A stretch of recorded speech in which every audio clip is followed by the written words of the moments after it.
Assalomu alaykum hurmatli o'quvchilar. Bugun biz kelajak soati darsimizni quyidagicha o'tkazamiz. Marhamat. Assalomu alaykum bizni kuzatib borayotgan muxlislar. Biz bugun prezidentimiz ya'ni xalq uchun qilayotgan sa'y-harakatlar haqida gaplashamiz. Ya'ni O'zbekiston va jahon mavzusida gaplashamiz. Bugungi kunda mamlakatimizning har bir burchagida ijtimoiy tarmoqlarda, ommaviy axborot texnologiyalarida konstitutsiyaviy qonun loyihasi qizg'in va faol muhokama qilinmoqda. Bu bilan yurtdoshlarimiz o'z haq-huquqlarini himoya qilib, ertangi kun uchun daxldorlik namunasini qoldirayotgani bor gap. Prezidentimizning asosiy qonunimizda o'qituvchilarning sha'ni va qadr-qimmatini himoyalash, ijtimoiy va moddiy farovonligi, kasbiy jihatdan rivojlantirish to'g'risida g'amxo'rlik qilish majburiyati kuchaytirilmoqda.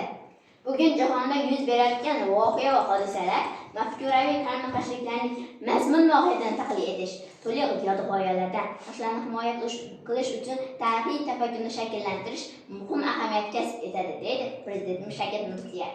To'g'ri farangiz. Bu qoidalar ayni paytda yosh avlod ta'lim-tarbiyasi bilan shug'ullanayotgan 685 mingdan ortiq o'qituvchining professional o'sishi, ijtimoiy, moddiy qo'llab-quvvatlanish obro'sini yanada oshirishga xizmat qiladi.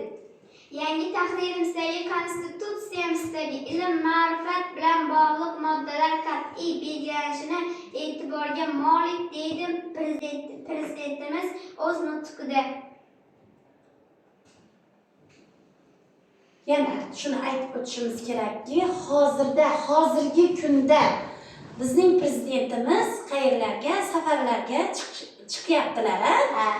Qayerga? Boshqa davlatlarga. Nimalar yuzasidan? Do'stona, tinchlik yuzasidan nima qilyapti? Safarlar uyushtiryapti. Yaqinda qayerga borib keldi? Bu yerda qanday yangiliklarni bilasiz? Arab amirliklari nima Bizning prezidentimiz shu yerga Arab amirligiga borganida, bizning prezidentimizga Arab prezidenti tinchlik yetakchisiga ta'rif berdi. Rahmat.